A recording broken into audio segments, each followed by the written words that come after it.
Fala aí, galera! Sejam todos bem-vindos ao meu canal. E a partir desse vídeo nós vamos continuar nossa saga hematológica. Vamos falar de anemia por deficiência de ferro. Vocês sabiam que essa anemia é um grave problema de saúde pública global? Não? Então vejam o vídeo até o final, se inscrevam no canal, deixem um like, ativem o sininho para mais notificações e façam seus comentários. É fundamental para a melhoria e crescimento do conteúdo. Agora, sem mais enrolação, toca ali pau nesse vídeo.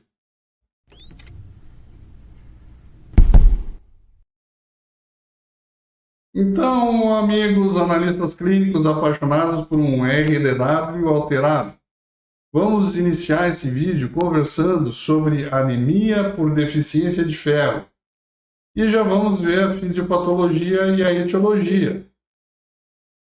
O corpo de um indivíduo adulto, bem nutrido e saudável, contém cerca de 3 a 4 gramas de ferro. O eritron é um órgão descontínuo, porém único, formado pelo somatório de eritroblastos, reticulócitos e hemácias, é o maior compartimento funcional de ferro do organismo humano e contém 60 a 70% do ferro total. Dessa forma, a necessidade de ferro do eritron tem uma influência dominante sobre sua deficiência.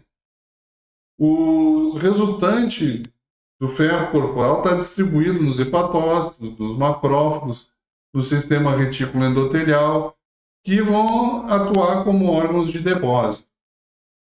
O sistema retículo endotelial ele é responsável por fagocitar as células senescentes, catabolizar a hemoglobina e restaurar o ferro e devolver a transferrina para uma nova utilização.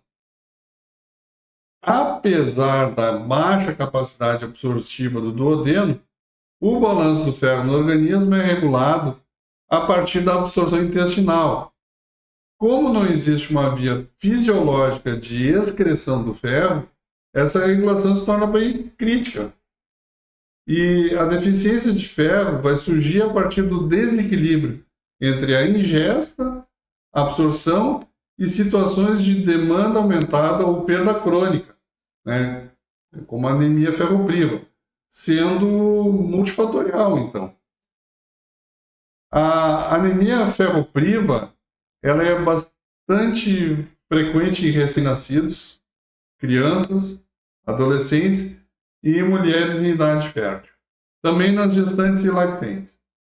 Além desses grupos apresentarem incremento na necessidade de ferro, sua ingestão média diária está abaixo da recomendada, mesmo nos países desenvolvidos. O ferro dietético consiste de ferro M e não M. O ferro M está presente em alimentos de origem animal e tem uma excelente biodisponibilidade para absorção intestinal.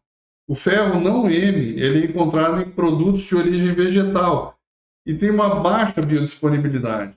Assim, os indivíduos que consomem produtos animais têm menor risco de desenvolver uma anemia ferropriva do que os que são vegetarianos.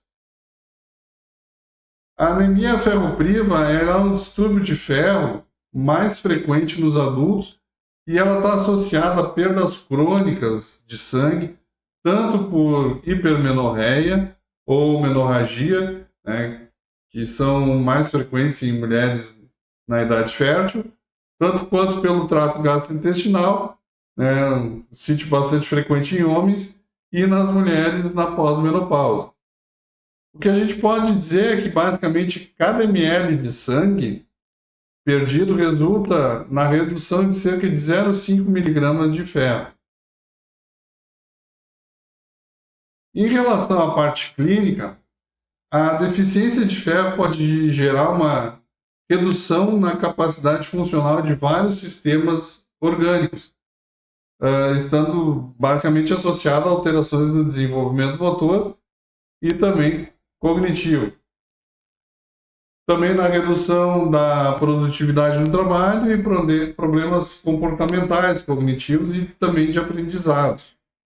Em gestantes, aumenta o risco de prematuridade, baixo peso, sendo responsável por 18% das complicações no parto e morbidade materna. As queixas costumam ser leves, pois a anemia se instala de maneira insidiosa, gerando adaptação, e o paciente, alguns pacientes são às vezes até completamente assintomáticos. Pode-se observar palidez cutânea e mucosa, fadiga, baixa tolerância ao exercício, redução do desempenho muscular, prevenção alimentar, ou chamada pica, né, que é desejo e consumo de substâncias não nutritivas, como gelo, terra, sabão, argila, o baqueteamento digital e coloniquia, que são as unhas em forma de colher, estomatite angular e formação de membranas esofágicas ou síndrome de Plummer-Vinzel. O hemograma é um teste rápido e barato, amplamente disponível no rastreio de anemia ferropriva, mas incapaz de detectar deficiência de ferro sem anemia. Frequentemente se observa a hipocromia, microcitose e aumento do índice de anisocitose eritrocítica, né, o RDW, e também a plaquetose. Além da presença de anisocitose, poiquilocitose, hemácias em charuto, eritócitos e reticulopenia, que a gente vai ver no exame microscópico. No mielograma, observa-se então uma hiperplasia eritroblástica, com displasias morfológicas na deficiência de ferro moderado, até hipoplasias das três linhagens numa deficiência de ferro grave prolongada. A dosagem de ferritina sérica está diretamente relacionada com a concentração de ferritina intracelular e, portanto, com o estoque corporal total. A deficiência de ferro é a única condição que gera a ferritina sérica muito reduzida, o que torna a hipoferritinemia bastante específica nesse diagnóstico. No entanto, valores normais ou elevados de ferritina não excluem a deficiência de ferro, pois a ferritina é uma proteína de fase aguda, tendo sua concentração férrica aumentada na presença de uma inflamação, de uma infecção, de uma doença hepática e malignidades, mesmo na presença de uma deficiência de ferro grave. A medida do ferro sérico, né? Ela é a fração de ferro corporal que circula primariamente ligada à transferrina e encontra-se reduzida na deficiência de ferro. Varia com o ritmo circadiano e a alimentação, e por isso a coleta de sangue para sua dosagem deve ser dependente de horário. E em jejum também padronizado. Ela está bem reduzida na presença de inflamação, não devendo, então, dessa forma, ser utilizada isoladamente na avaliação da deficiência do ferro. A medida da transferrina. A transferrina ela é uma proteína transportadora específica do ferro e tem a capacidade de ligar simultaneamente duas moléculas de ferro. A sua produção é regulada pelo ferro corporal, aumentando quando os estoques estão exauridos, e ela pode ser dosada diretamente por meio da avaliação da capacidade total de ligação do ferro, o chamado Total Iron Binding Capacity, né, TIBC. É um ensaio que permite a estimativa dos sítios de ligação de ferro disponíveis. A transferrina sérica, ela se eleva em condições como gestação e uso de contraceptivos orais, e ela vai estar reduzida na presença da inflamação, da infecção, de alguma malignidade, de doença hepática, uma síndrome nefrótica e da desnutrição. A transferrina, ou o TIBC, juntamente com o ferro sérico, permitem calcular o índice de saturação de transferrina, né, o IST.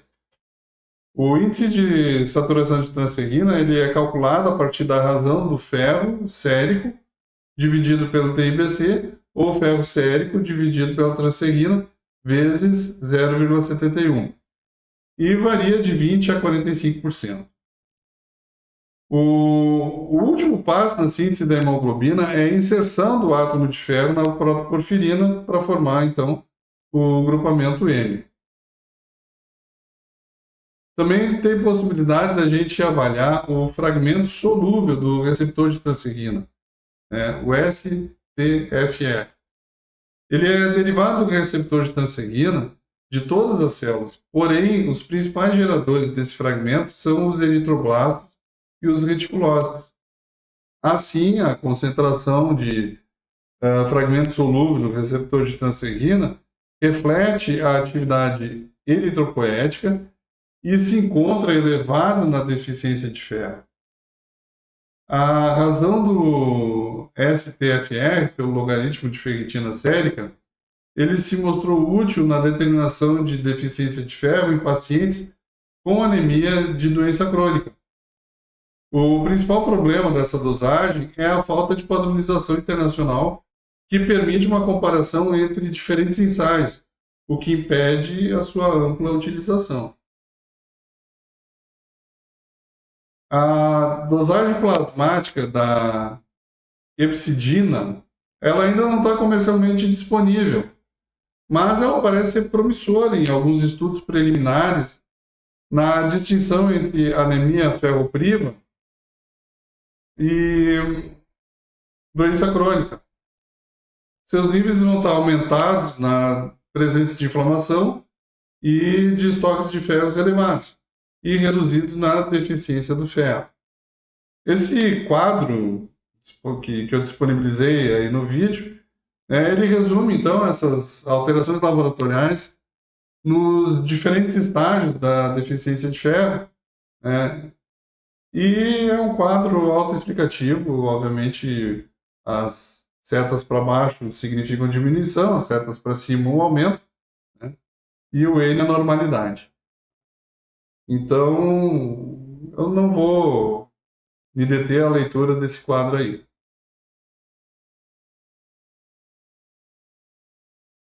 E vamos ver alguma coisinha do tratamento. O tratamento da deficiência de ferro consiste basicamente na reposição oral ou venosa. No entanto, é mandatório a investigação da causa e sua pronta correção. Do contrário, a reposição é paliativa e tende a ser ineficaz no longo prazo. Então, a reposição oral.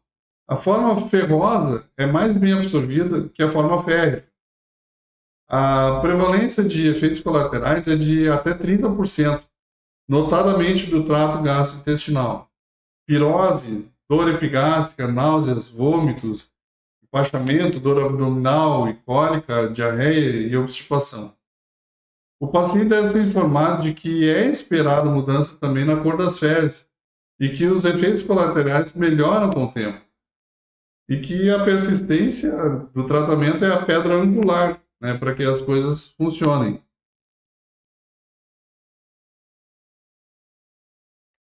Temos também a reposição parenteral. Ela é efetiva, ela é cara, ela é trabalhosa, não é isenta de efeitos colaterais e deve ser indicada em situações especiais. Existem formulações para administração intramuscular, praticamente proscritas e intravenosas. A via intramuscular está associada a uma dor local, uma pigmentação irreversível da pele e uma linfonodomegalia.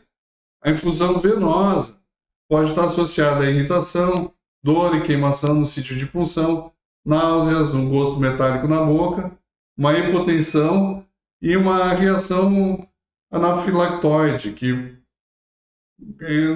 muitas vezes é o principal fator no aparecimento das reações e também relacionado à velocidade da infusão. Pode gerar uma resistência, né? Com doses adequadas de ferro suplementar, observa-se uma recuperação rápida da anemia por deficiência de ferro nas pessoas e nos pacientes. O sinal mais precoce da resposta é o aumento da contagem de reticulócitos, que vai atingir o seu pico entre o 5º e o 10º dia de tratamento. Observa-se também um aumento médio de 1 grama por decilitro por semana na hemoglobina. Uma considerável proporção dos pacientes tratados pode apresentar uma má resposta, uma recaída precoce ou resistência. Nesses casos, deve ser investigada a presença de fatores que vão interferir na absorção intestinal, na persistência do sangramento, na perda maior que a capacidade de absorção, na má adesão, e se constatada a impossibilidade do uso da via oral, né, obviamente partir para a reposição parenteral. Como profilaxia, em alguns países já foi implementada a suplementação universal de ferro, por exemplo, na farinha de trigo, visando reduzir estatisticamente as carências de ferro. Além disso, também se recomenda uma reposição profilática com ferroterapia oral durante a gestação, nas lactentes e nas crianças até os 5 anos de idade também. Especificamente na gestação, as estratégias recomendadas pela OMS para a prevenção da anemia por deficiência de ferro mostram uma redução na prematuridade em até 50%, na mortalidade neonatal em até 55% e nos nascituros de baixo peso em cerca de 16%. E na mortalidade infantil em torno de 31%. Bom, gente, não se esqueçam de se inscrever no canal, deixa aquele like bacanérrimo para encher meu coração de alegria. Fiquem com Deus, permaneçam bem, permaneçam seguros e até o próximo vídeo.